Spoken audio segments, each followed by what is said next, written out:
Greetings to you all, and welcome to Back to Ashes. My name is Phoenix. If you are new to the channel or haven't done so yet, please don't forget to subscribe, like, share, and comment. Not only does it help the channel out, but it also reminds you of every time I upload. With all of that being said, it is time to go back to ashes. For once we arise from the ashes, we are a bigger, brighter, stronger, and a happier person in the morning. Sit back, relax, kick back, grab your snacks, or tuck in to get warm, and prepare for this dose of vocal melatonin entitled Friday the 13th, Part 2. Right after this intro, an ad will play. I'll read the first story an ad will play, and after that, there will be no more ads within this video. For anyone that has not read my community tab, I will be reading horror stories that are fiction, and I will be reading them in the raw. If you are uncomfortable with vulgar language or anything of the sort, this will not be the video for you. This is the only time of year that I will read an author's work in the raw, because it brings more character to the story. With all of that being said, listening discretion is now advised.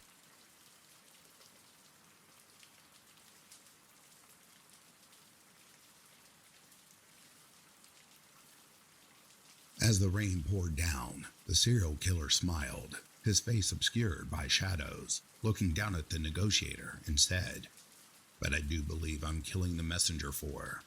It sends a message." The room grew colder and the tension thickened. The dimly lit basement echoed with the chilling words. The negotiator, bound to a rusty chair, felt a shiver run down their spine as the realization set in. This killer was playing a twisted game of cat and mouse. The killer paced back and forth, his eyes gleaming with a sinister intelligence.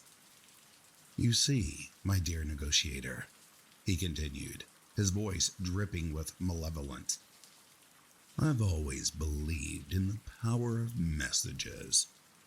They carry secrets, emotions, and sometimes they seal fates." With each step he took, the negotiator's heart raced faster. They knew they had to buy time to find a way out of this nightmare. "What message are you trying to send?" they managed to stammer. The killer paused, his gloved hands twitching. "The message is simple yet profound," he replied, his tone sending shivers down the negotiator's spine. "In this world of chaos where messages are lost in the noise, I want to remind people that every word has consequences." The negotiator's mind raced, trying to decipher the meaning behind the cryptic words. They knew they were dealing with a brilliant and deranged mind, one capable of unspeakable horrors. As the tension in the room escalated, the negotiator realized that their only chance of survival lay in unraveling the killer's twisted message and discovering the hidden truth behind his macabre actions.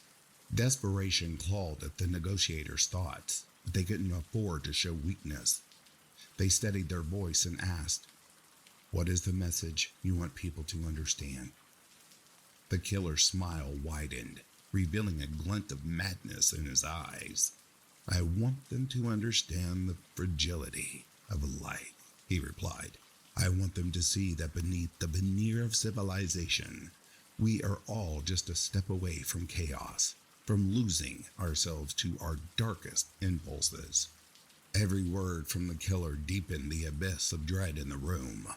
The negotiator knew they had to keep him talking, to keep his attention away from his sinister plans. "Is that why you chose me to be the messenger?" they asked, trying to steer the conversation away from the impending danger. The killer nodded slowly, his gaze fixed on the negotiator's eyes, as if searching for something. "You are the perfect embodiment of this message," he said. "A mediator between life and death, between reason and madness. You represent the thin line that separates us from our primal instincts." Time was slipping away, and the negotiator had to find a way to outwit this psychopath and escape. But every step in this deadly dance brought them closer to the edge of darkness. They couldn't help but wonder if they would ever decode the killer's true intentions, or if they would become just another grim statistic in his relentless pursuit of chaos. With each passing moment, the tension in the room became almost unbearable. The negotiator knew that they had to act swiftly, or they might not get another chance to escape this nightmare. As they feigned interest in the killer's words, their mind raced, searching for any possible avenue of escape. The ropes that bound them felt impossibly tight, but they had to try. With a quick, unexpected movement, they lunged forward, pushing their chair backward with all their strength. The killer staggered, caught off guard for just a moment. It was all the negotiator needed. They struggled against the restraints, feeling the rough rope cut into their wrists. With determination, they managed to loosen one hand, then the other. Their heart raced as they fought to break free. The killer, recovering from the surprise attack, lunged forward, but it was too late. The negotiator was on their feet, adrenaline coursing through their veins. They made a dash for the basement door, praying it was unlocked. The door creaked open, revealing a narrow, dimly lit corridor beyond. The negotiator didn't look back. They sprinted down the hallway, fueled by fear and desperation. The killer's voice echoed behind them, a chilling reminder that the game was far from over. The negotiator's only hope now was to escape, to find help, and to ensure that the twisted message of this deranged serial killer was finally brought to an end. But as they ran through the labyrinthine passages of this nightmarish place, they couldn't shake the feeling that the true horrors lay ahead, waiting to be uncovered. Despite the negotiator's desperate attempt to escape, the killer pursued them relentlessly through the labyrinthine corridors. With each passing turn, the darkness seemed to grow denser, and the walls felt as though they were closing in. Panic threatened to overwhelm the negotiator as they realized they were trapped in this nightmarish maze of horrors. The killer's footsteps echoed ominously behind them, getting closer with each passing second. It was clear that this madman knew these passageways intimately, and the negotiator was at a distant disadvantage. Gasping for breath, they pressed on, hoping against hope that they would find an exit. Finally, they reached a dead end, a pitch-black cul-de-sac that offered no escape. Panic set in as they fumbled for their phone, praying for a shred of light to pierce the suffocating darkness. But the killer's hand clamped over his mouth before they could make any sound. The negotiator's heart pounded as they struggled in vain against the killer's iron grip. In the dim light, they saw the glint of a blade, and in that chilling moment, they realized the horrifying truth. There was no escape from this monster. The serial killer smiled once more, his face illuminated by the dim glow of the phone, and whispered, "You see, sometimes the messenger must pay the price for the message to be truly understood." And with a swift, merciless motion, the negotiator's life was extinguished, their bodies slumping to the cold, unforgiving floor.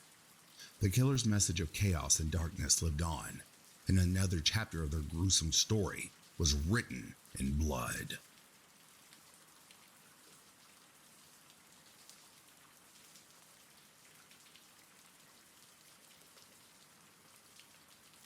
Doubtless, our stories were what drew him in. This was the first real Halloween after our town lifted the COVID restrictions, and most of us were taking advantage of it. My friends and I were probably a little too old to trick or treat, but it didn't really matter to us. We made some last-minute costumes and went out to join the kids, though I don't think any of them were fooled. We were 13, nearly ready for high school, but they filled our pillowcases nonetheless. Rich from some kind of cowboy, Hank a car wash victim with some red paint and a little makeup, and I had thrown on a long cloak from my older sister's costume trunk and some fake vampire teeth to make me look particularly ghoulish, and the three of us had hit the street. The candy was secondary anyway, and we all knew it. Halloween fell on a Friday this year, you see. That meant that we could go eat our candy at the fire pit once we were done, and our parents probably wouldn't expect us home till late. The fire pit was a common spot for us to go when the weather was good. We would light a fire and tell ghost stories around it, usually roasting marshmallows or hot dogs to go along with the tales. It was something we looked forward to, and it wasn't something we had got to do in a while. So, with our parents' blessing, we put our pillowcases over our shoulders and stalked into the woods that surrounded the cul-de-sac we all lived in. The rains had been light this year, and after collecting up some branches and getting a fire going, we set about starting our stories as the round Halloween moon hung overhead. Rich had just begun a story about a group of kids camping in the woods on Halloween when he suddenly stopped and squinted into the trees. "What?" asked Hank, clearly smelling mischief as he tossed the stick off a blow pop into the fire. "I could have sworn I saw something," Rich said. "Like fairy fire or something." I turned to look, thinking he was building tension for his story when I saw it too.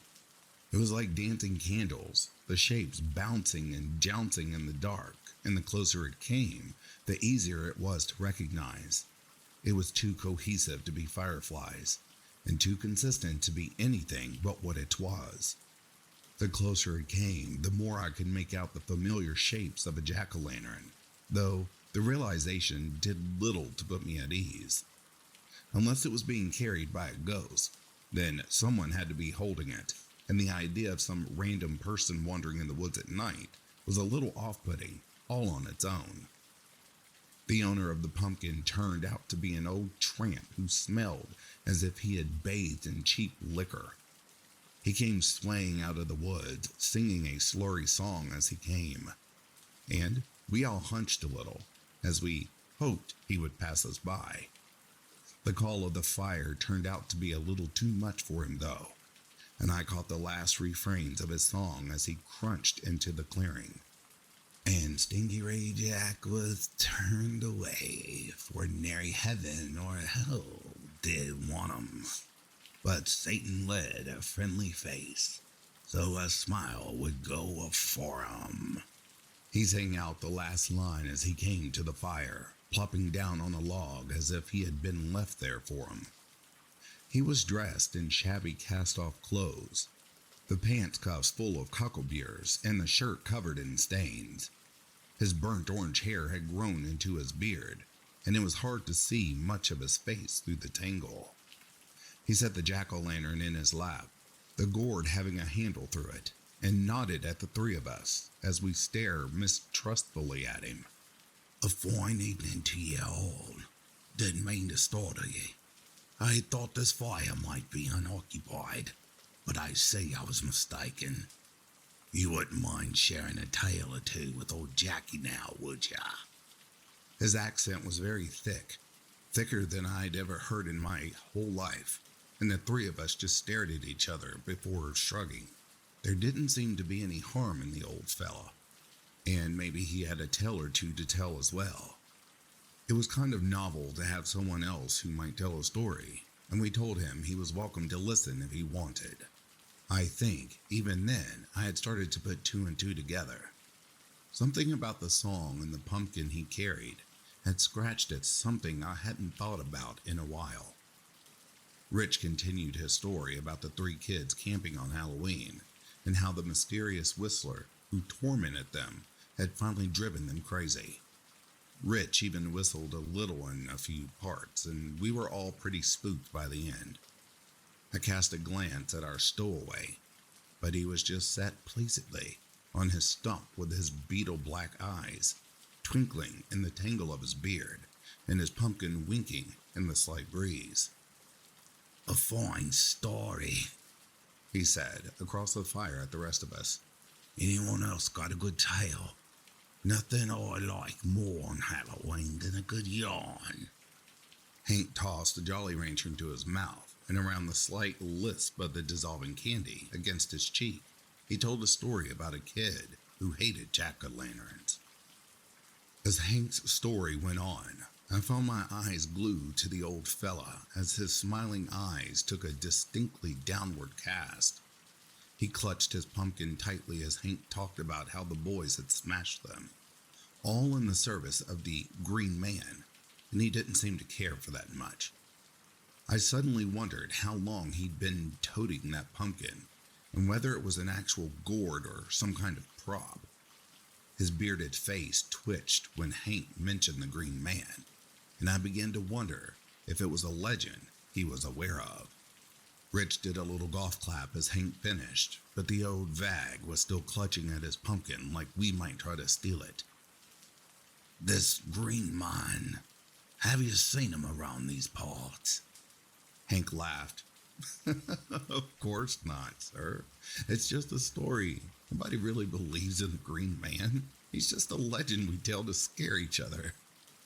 The old man nodded at Hank, but to me it looked condescending.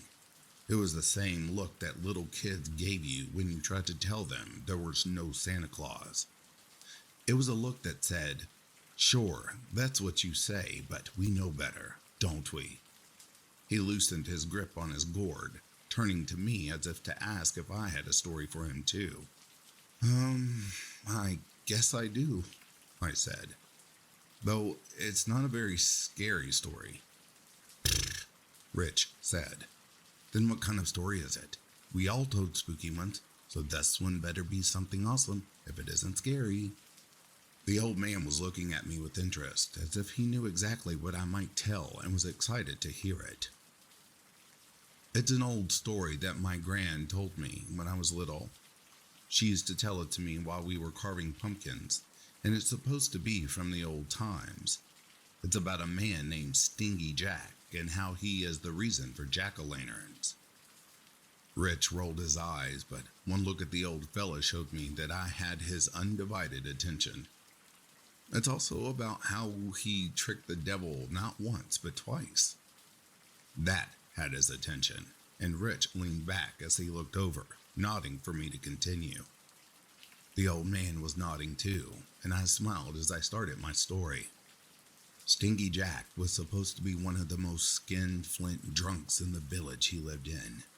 He never bought new clothes, he didn't take care of his property, and he was a sought drunk every day, including Sunday. He was not held in high regard by the townspeople, but as little they liked him, no one could argue that Jack was clever. He never wanted for whiskey or money, and his deals and bets often set him against the townspeople. It was widely believed that one day he would come to a sticky end, and one day his reputation caught up with him. You see, the devil had heard of his cleverness and how his trickery might rival even his own. So he came to Earth to try and weasel the old drunk out of his soul, so he could claim his cleverness for his own. Jack was sleeping beneath an old tree when the devil appeared before him, and even half asleep, he was formidable. He begged the devil to grant him one request before he took him to the underworld. And when the old imp asked what it was, he said he wanted one last drink at the local tavern. My friends were listening, but it was more out of polite interest. This story has no monsters or murderers or any of the usual scary story fare, and they were getting a little bored with my grandma's Irish folktales. They, however, were not the ones I had been targeting with this tale. The old man was leaning forward on his log and was close enough that I had worried his beard might catch alight. Well, one drink became two, and two became too many, and soon the devil was well and truly drunk. So when Jack passed him the bill, the devil was confused. "What use do denizens of hell have for money?" he asked, the barman standing back in fear as the old demon raged. Jack, however, had an answer. "Why not turn yourself into a gold piece? Then we can be paying this one in full, and ye can be taking me on to the fiery underworld." So, the devil did just that. He turned himself into a fat gold piece, but before the barman could scoop it up, Jack had popped it into his pocket right next to his mother's rosary. The devil writhed and begged, wanting to be free of this prison, but Jack told him that he wouldn't let him go unless he promised to spare his soul for another 10 years. The devil agreed to this deal hastily, and Jack took the coin and tossed it from him as far as he could. The devil had been bested, but he didn't fret. What was 10 years to him after all? He could wait on Jack's soul a little longer, and he returned to hell to wait for the deal to be over. I didn't bother to look at my friends, but had eyes only for the strange old man. He was the best audience I'd ever had, looking intently at me as Grand's tale unwound like old soft yarn. So, 10 years went by, and the devil returned to, once again, collect Jack's soul. He found him sleeping beneath the same tree, having aged not a day from the last time he'd seen him. He told Jack that today he would repay his debt, but 10 years had done nothing to dull Jack's cleverness. He begged the devil once again for a single boon before he took him to hell, an apple from the tastiest tree for his final meal. Well, Satan was hesitant to say the least, but he could find no trap here, and so he climbed the tree to get the apple. It was late season, however, and the only remaining apples were at the very top. As he climbed up the old, thick branches, this gave Jack plenty of time to carve a cross at the bottom of the tree, trapping him up in the boughs.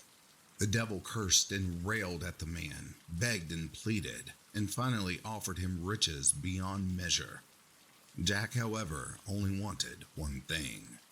I paused, letting the suspense draw out a little, though I suspected it was just for the haggard old man. He wanted to never again be bothered by the fallen angel or any of his ilk, and to never be in danger of his soul going to hell again. The devil again railed and threatened, begged and pleaded. But in the end, he surrendered and gave the old man what he wanted. He went back to hell the loser in yet another exchange. But Jack's victory and his luck was not to last. The old man sat back a little, clearly not looking forward to the rest of the story. He liked tales of cleverness all well and good, but it appeared this part might be a sore subject for him. I suspected even more now that I knew what had brought him to our fire, and it was something else that Gran had told me on the porch when I was just a tyke. He was not a young man, and when he died of natural causes not long after, there was the question of where he would go. He could not go to heaven, for he had not lived a godly life, but he could not go to hell either, because of the deal he had made. So, Jack was forced to walk the earth, but the devil gave him something to remember him by. He gifted him a coal of hellfire and a gourd to carry it in. So, Stingy Jack walks the earth for all time with that gourd to light his way, and the face it carries has become the pumpkin that we all carve to ward away the devil should he come to our homes some Halloween night. There was silence after the story ended, and the wind rustled the leaves as we all sat watching the homeless man. He sat like a statue, grinning behind his beard, as the pumpkin flickered ghoulishly. Were the flames a little bit green? They might have been, but I couldn't be sure. The leaves made a skeletal sound in the wind, and as a knot popped into the fire, it brought us all back to our senses. Not a real scary story, Rich said, but it was interesting. How about you, sir? You got any stories you... But he stopped as he looked dumbfounded at the place where the old man had been. The log was empty, save for a pumpkin sitting on it. I kept that pumpkin, taking it home and keeping it well past the Halloween season. It burns in my windowsill now, and the ghostly glow casts long shadows up my walls. I don't know why I told that story. It was one I hadn't thought of in years, but it seemed fitting. Somehow, and I don't know how, I think I knew who it was that sat by my fire that night, and decided to remind him that there are people who remember him. My gran certainly did, often telling the story when I was a kid, and Stingy Jack was one of her favorite stories to tell us as we gathered around the fire for a tale. She always told us that, if we should see him around our fire, that it was best to flatter creatures of the hereafter a little so they wouldn't haunt us for long. watching the ghostly flames dance on the wall as I write this. I guess he was pleased.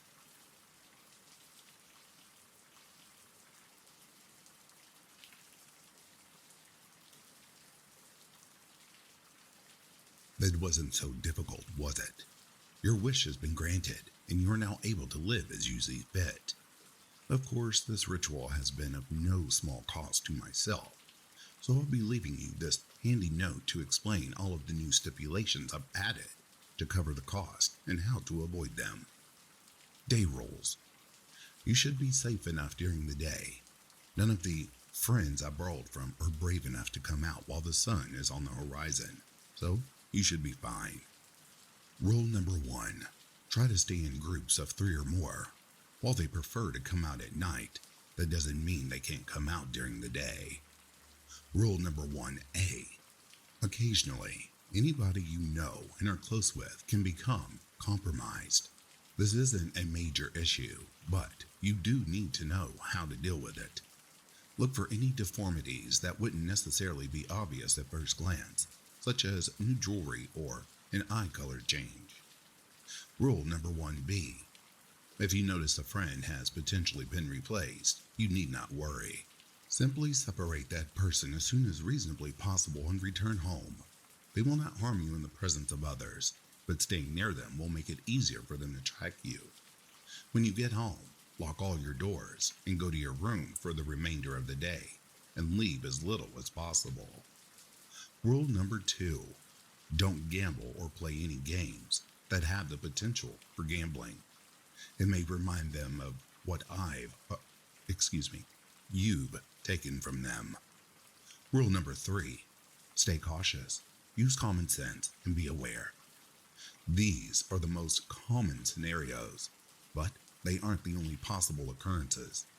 I can't cover everything, so if something seems suspicious, stay away from it. Night rules. Generally speaking, the lack of light makes it easier for any bad actors to cross over to the mortal plane. Apply any rules from the daytime set to be safe.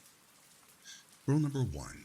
Between the hours of 3 a.m. to 3:59 a.m., you will sacrifice any warm-blooded, medium-sized, or above creature to me at least once a month.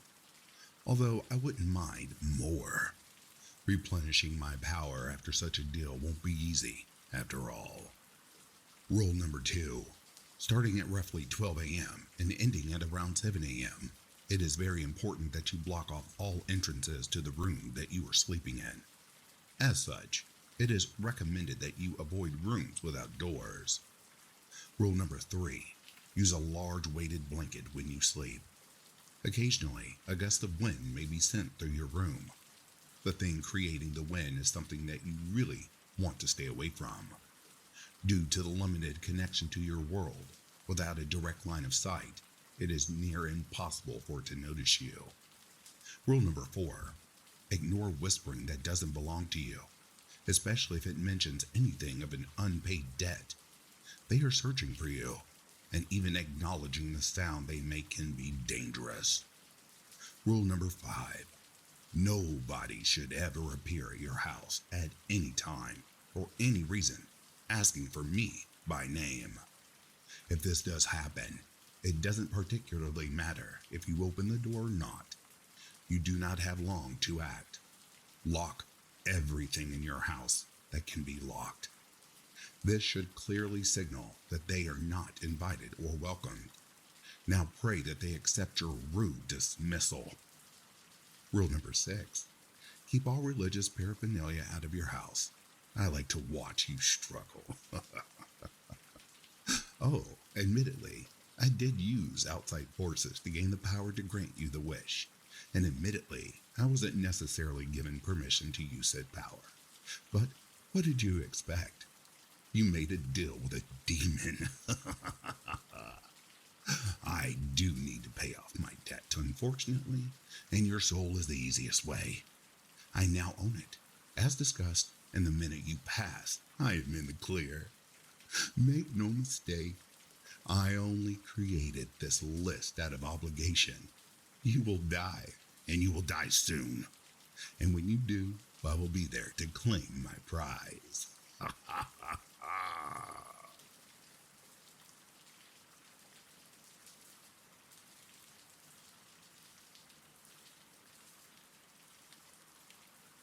Chattering about weekend plans filled the humid air around me.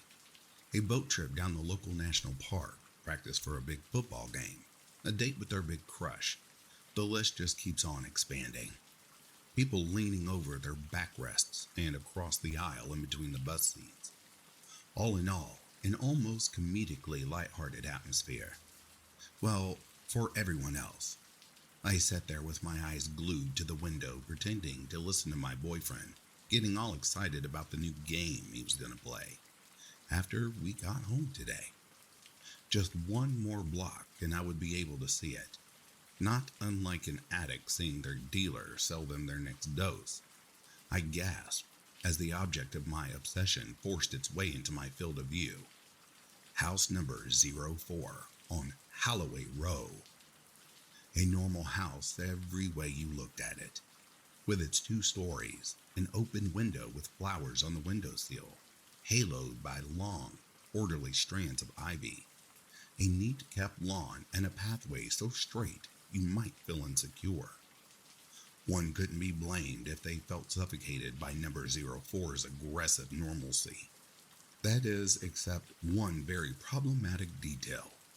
A perpetually open front door, creeping up on me whenever I do not keep myself busy with other matters, stalking me through the landscapes of my fantasy. Regardless of whether I dream about my future with my love or the perils of my work life, eventually I will round a corner, turn over a new page in a document, or open a drawer and find myself in front of the door. It beckons me like a siren with its song, almost as if it was telling me that it stood open just for me, an invitation that I had no choice but to answer with my presence. Honey, are you all right? I gotta get off at the next stop. Don't let me go without a kiss. Oh God, he has to get off already?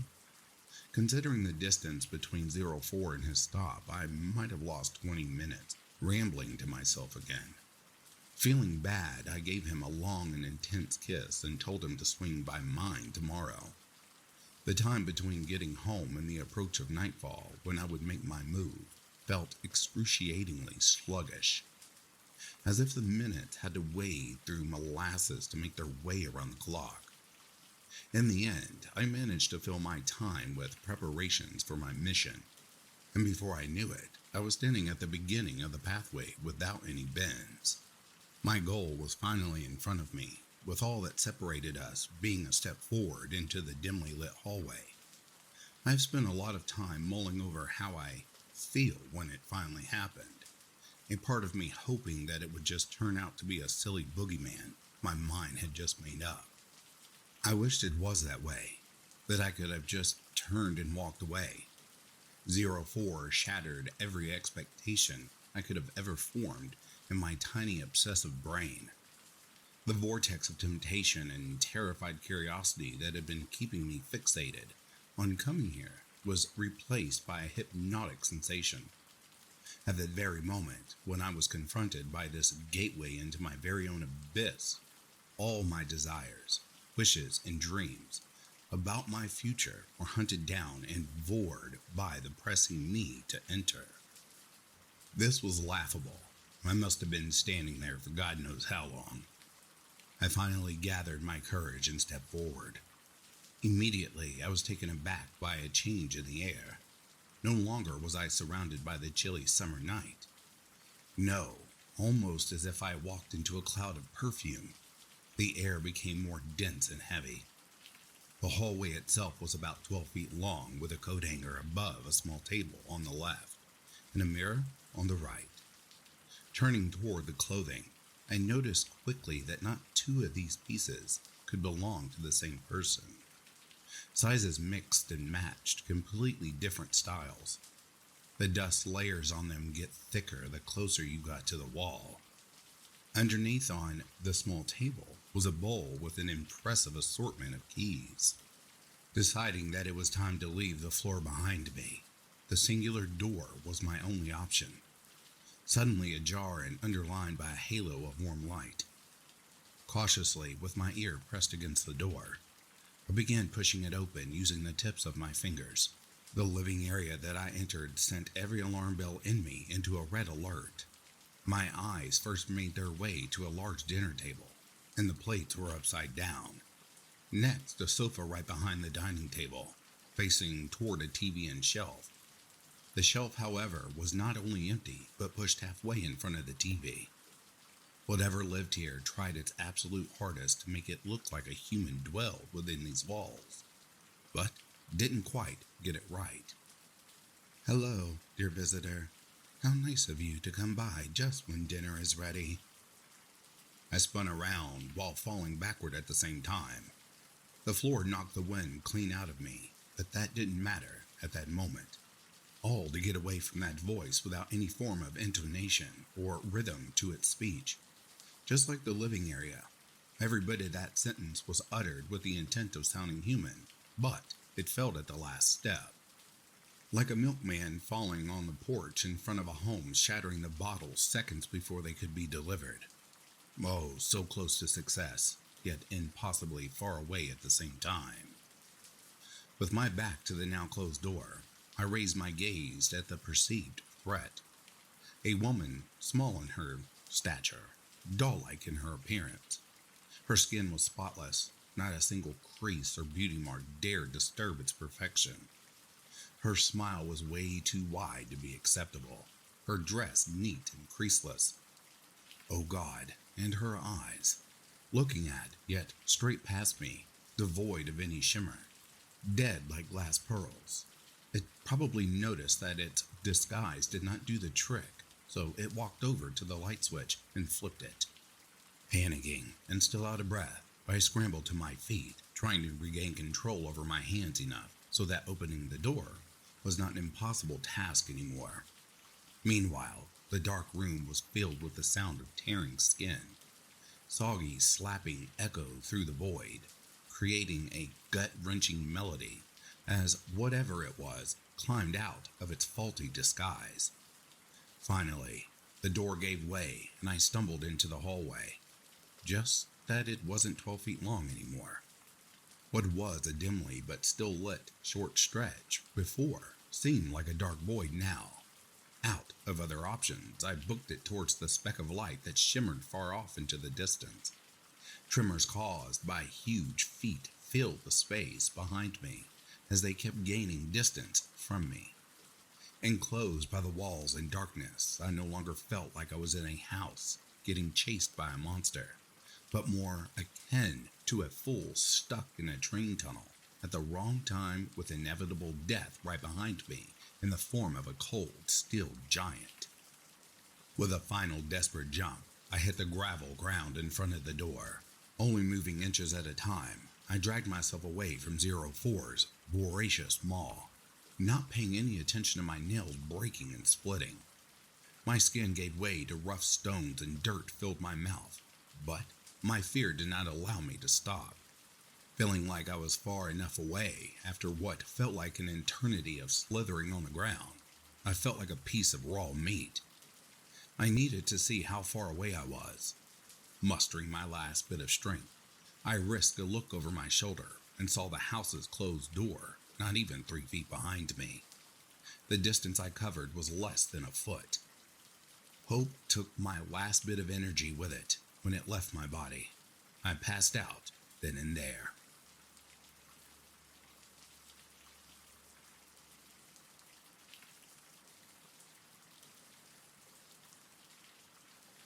I've always had a morbid curiosity, from true crime podcasts to documentaries to books and spending hours online looking up killers both infamous and obscure. In fact, when I was in the 5th grade, my parents had to come in and talk to the teacher when I told the class about the body farms the FBI uses to teach future agents to identify how long corpses have been dead for. I devoured this kind of stuff and still do. But it wasn't until I met Matt, my roommate at college, that this hobby was taken up a notch. Like me, Matt was into the same things, only his parents were rich, and gave him money so he could go on what he called death tours, where he could go see where murderers lived, where they worked, and even to the sites of their grisly murders. And since I was his friend and into the same things as he would pay for my ticket and bring me along. The first place we went was where H.H. Holmes' murder castle once stood. Since it was no longer there, we both thought that this was a bit of a letdown. A shame, too, because he was my favorite serial killer. Lots of people look at me odd for claiming I had a favorite serial killer, or when I explained that I love true crime in all its gory details. It's not like I am dangerous or anything. I just want to know how someone could go ahead and actually kill someone. Everyone has thought about it, but to actually go ahead and do it is, well, that's what I find fascinating. The summer break before our senior year, we decided to take off to Arizona to explore where Mateo Salazar hunted for nearly 20 years before he was caught and executed. Matt suggested this destination. I didn't know who Matt Salazar was, so Matt showed me his stats, all the people he killed, how long he was active, etc. His crimes were so gruesome that I was surprised that I had never heard of him. He would abduct people, give them strange tattoos before skinning them alive, and then kill them. No one knows why he skinned people he forced tattoos on, but it's suspected that it was part of a strange and twisted religious ritual. Also, the exact number of people he murdered is a topic of contention, but is anywhere between 35 and 50. Shortly after he was caught, the area he hunted in became a ghost town. Not just because no one wants to live in a place where that many murders happened, but because it was so isolated that there were no jobs to keep people around. Since then, it became a sort of grim tourist attraction dedicated to the man who killed so many. When we got there, I expected to see a tour guide, but other than the dust being kicked up by the wind and the abandoned buildings, there was very little to see. I would have thought that there would have been at least someone in the gift shop, the former post office, but that too was empty. Most of the things in the small and dust-covered gift shop were knickknacks and not interesting to either Matt or I. However, there was one thing that caused a cold shiver to creep up my spine. Under a glass counter was Mateo Salazar's death mask, taken shortly after his execution. Beneath it were the last words he spoke, and when I read them, it sounded more like a curse. "My work is not finished. It will never be finished. I'll be back." Matt wasn't bothered by this, but for some reason I can't articulate, I was. I had to leave, but instead of telling Matt the mask made me feel uneasy, he would have relentlessly teased me if I did. I told him I was going off to explore, which was true. All over town there were plaques. Some gave a brief history of a building, and others were about the people who either lived or worked there. Most of them were either Salazar's victims or friends who were oblivious to the horrible things he did when he was alive. Like always, I took tons of pictures while Matt ran off to do his own thing. In hindsight, I wished I had followed him around. Maybe things would have been different if I had. After a few hours had passed, I realized that I hadn't seen him around for a long time. It wasn't like the town was large enough to get lost in. In an hour, I had been down every major road, and after 2 hours, I saw mostly everything the town had to offer, yet there was no sign of Matt or anyone else.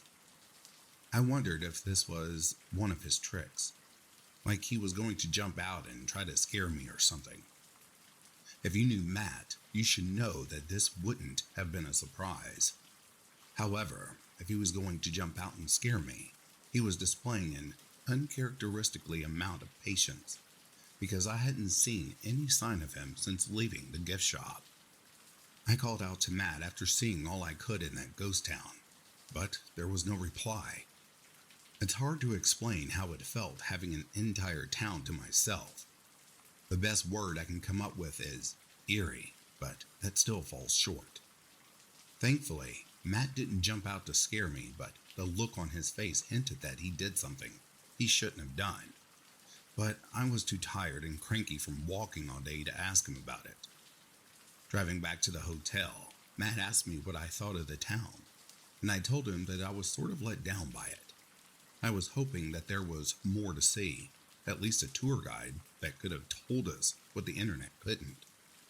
I assumed that Matt would have been disappointed with my opinion, but it didn't bother him. After a long moment, I turned to look at him and saw a smile that did little to hide some mischievous deed. I asked what he did, but instead of answering, he said he would rather show me when we get back to the hotel, and I knew I wasn't going to like what he would say. Back at the hotel, he opened up the backpack he had with him all day and showed me the death mask of Mateo Salazar he had stolen from the gift shop. With a smile, he said he was going to hang it up on the wall back at the dorm. Needless to say, I was upset about this. Even more so when he said it was all right because he looked and there were no cameras, as if I was mad that he might get caught and not because he stole something. I was tired and didn't want to fight. It wasn't like it would have done either of us any favors if I did, so I decided to drink at the hotel bar for the remainder of the night. When we got back to the dorms, Matt stayed true to his word and hung up the death mask on the living room wall. There, it served as an interesting conversation piece when we had guests. It didn't take long before our guests claimed that they were getting a weird feeling from it. When asked about it, they said it wasn't so much as the feeling of being watched, which was also the case, but more like it was radiating evil. At first, we considered this nonsense. No one had that feeling before we told them about its origins, so we chalked it up as the placebo effect. In truth, though, sometimes it gave me the creeps. I too would get the feeling of someone watching me when I was alone. In the weeks that followed, I would be doing something for class, reading a book or researching something online, and in the corner of my eye, I could have sworn that its eyes were open. However, every time I looked, its eyes were shut. I told myself it was the trick of the light, my imagination, or that I should take it easy with the edibles. However, none of that explained how Matt's behavior changed. He started missing classes. He stayed out all night and hardly spoke to me. I should have done something, but at the time, the only thing I could think of was talking to his parents. Sometimes, when he thought I was asleep in my room, I could hear Matt talking to himself. One night I spied on him and discovered that he was actually talking to the death mask. I needed a break from this and decided to go to a party. I didn't go with Matt, not because of how much he changed, but because parties were never his scene. So I was a little surprised to see him standing in the corner, looking at everyone at the party. The way he was looking at people wasn't like his usual self. It wasn't like he was trying to build up the nerve to talk to a girl that caught his eye. It reminded me of the way a reptile looked at something, cold and unfeeling eyes calculating to decide if it was worth the effort to go after. Coming up with an excuse not to return to the dorm room was a no-brainer. I needed a break from Matt, so that night I slept at my girlfriend's house. The next morning, I was reluctant to return. But when I did, I saw police cars in the parking lot and on the grass next to the doors. People were crying and holding each other. When I asked what happened, they told me my roommate killed a girl while I was gone. I refused to believe it, but then someone showed me a video on their phone of the police frog marching Matt out of the dorms as he was laughing. The police interviewed me, and I cooperated to the best of my ability. They didn't ask me about Mateo Salazar's death mask, so I never mentioned it. After a few hours of interrogation, I was free to go, but was warned not to leave town. The people in the dorms treated me like a leper and kept away from me. Not surprising, after all, it wasn't a secret that the two of us had the same interests, and it was only natural to assume that I was involved with the murders too. The details of Matt's crimes came out over the next few days, and to me, they sounded exactly like Mateo Salazar's. He abducted 3 people, 2 girls and a guy, and killed them. Rumor was he also gave them tattoos and skinned them. I couldn't help but to think of Salazar's death mask. If I wasn't already freaked out by it, hearing the details of Matt's crimes was the straw that broke the camel's back, and I decided to get rid of it. However, before I could throw it in the trash, someone knocked on the door. When I answered it, I was surprised and confused to see 2 people who didn't look like they were police or FBI. Not only were they hairless, but they also had bright orange coveralls. After asking who they were and what they wanted, the shorter of the 2 answered in a monotone voice and said they just wanted the mask. I would have given it to them for free, but they pulled out a checkbook and asked me to name my price. When I said the number, I thought they would haggle me, but they didn't blink and wrote out the check. Surprised at this sudden windfall of money, I didn't say or do anything to stop them when they let themselves in and took the mask off the wall. They left without a word after taking the mask, and I watched them depart down the hallway. On the back of their coveralls was the same name on the check, the Catadesmos Museum.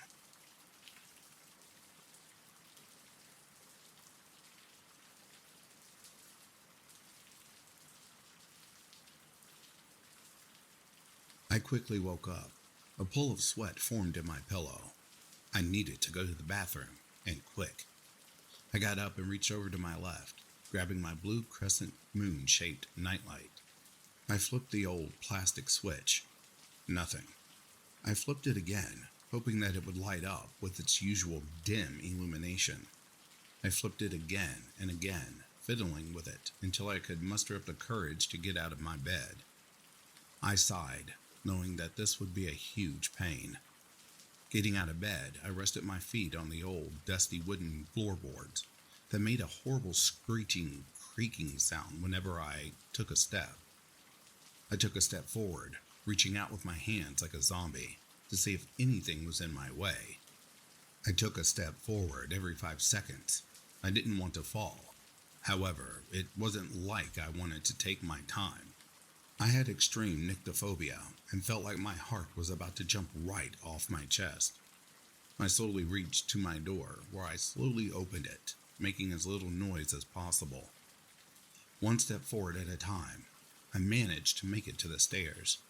Some sweat trickled down my weak body as I took a step down. More and more scared, I tried to reconsider even going to the bathroom. But what's the worst that could possibly happen?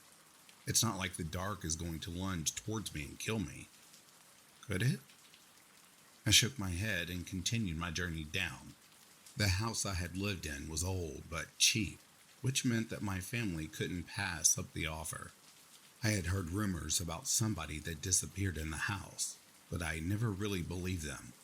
But there are times like these when my brain goes into fight or flight mode, and I really thought about it. It couldn't possibly be true, could it? I had always turned on my nightlight before sleeping, and I always changed the batteries every single fortnight. Why did this have to happen to me? I had finally reached the end of the staircase, one arm using the old rotten wooden handrail and the other one forward, before going back to my original zombie-like position, with hunched back and an emotionless face, yet full of fear on the inside. I turned to my right and stretched out to the closet door near me. I sighed as I could finally turn on the light in the bathroom. I opened the door. Not a pin drop could be heard. I closed the door behind me and tried turning the lights on. Nothing. I grunted, not in frustration, but in fear. I gulped and took a step forward, but my foot didn't touch the floor. It touched the carpet. Only that the house never had any. My heart dropped and my sunken, tired eyes widened. I swooped backwards where I came from, but this time there was no door, no switch. I frantically searched for the handle on the door, patting the wall over and over, hoping that the handle would appear again, the same way it disappeared, and the same way I had flipped the switch again, hoping that something would happen. I had no other choice but to continue walking forward in complete darkness, and see where it would take me. My arms reached up once again, and I started taking more and more slow steps towards my fate. The carpet had a moist texture, like fresh moss on a rock. My thoughts were racing across my mind, my emotions like doubt, fear, and resignation. But some hope still remained with me until I heard a noise. It was from across the infinity-seeming room. I heard a low, long growl that sounded like a grunt. I couldn't take it anymore. I started jogging, then sprinting, but still with my arms in front of me, just in case. But that didn't matter. I ran into the wall, colliding head first into the barrier of my escape. If I even could. The growling went louder and louder, moving closer to me. I knew that on this day, it would be the last one where I am breathing and well. Maybe the person before me went through this as well. And hopefully the person that is going to go through this after me puts an end to it. To everything, the growling went louder and louder again. On that day, I turned to face the monster, ready for the sacrifice I was going to make. Finally, I confronted the beast, and amidst the darkness, my light shone brighter. Death never scared me. It was fate after all. Goodbye.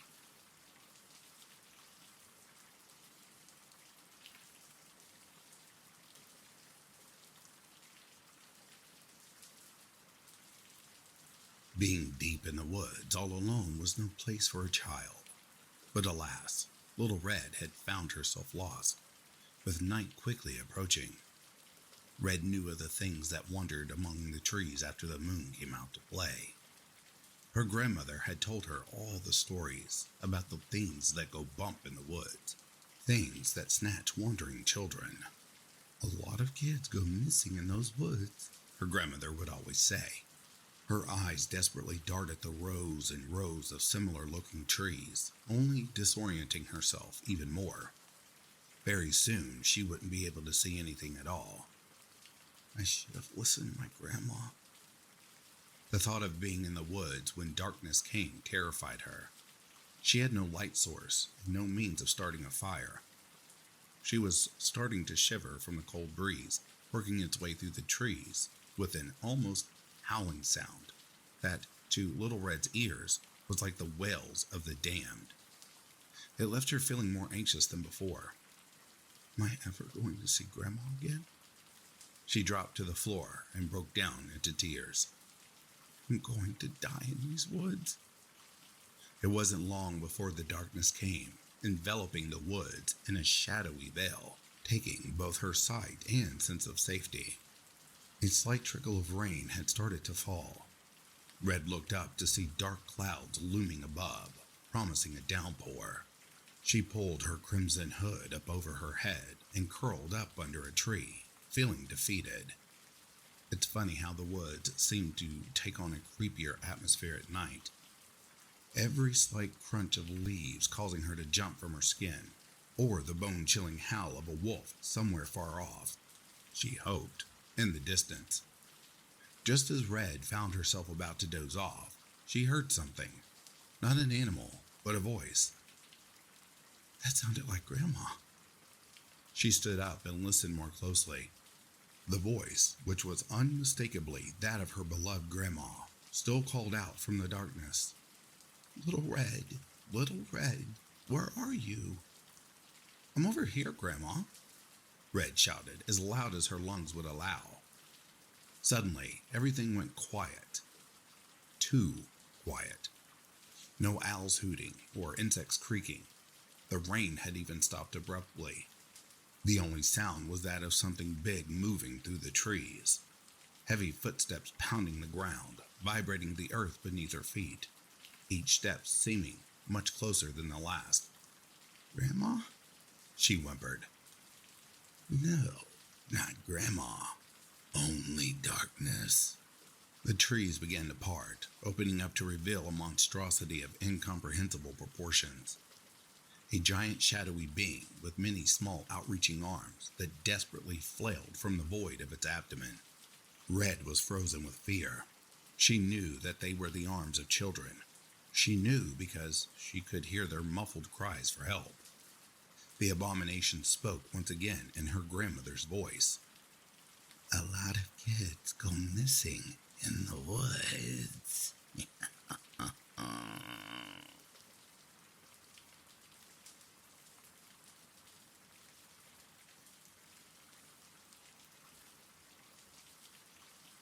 And that, dear listeners, is the end of Friday the 13th, Part 2. I hope you're ready for Part 3. If you are sleeping, I hope Slumberland is treating you comfortably. If you're awake, I hope you've enjoyed this collection of stories. Until next time, please take care of yourself. I'll be reading to you soon. Have yourself a good morning, a good afternoon, or good evening. Peace, love, and light to you all.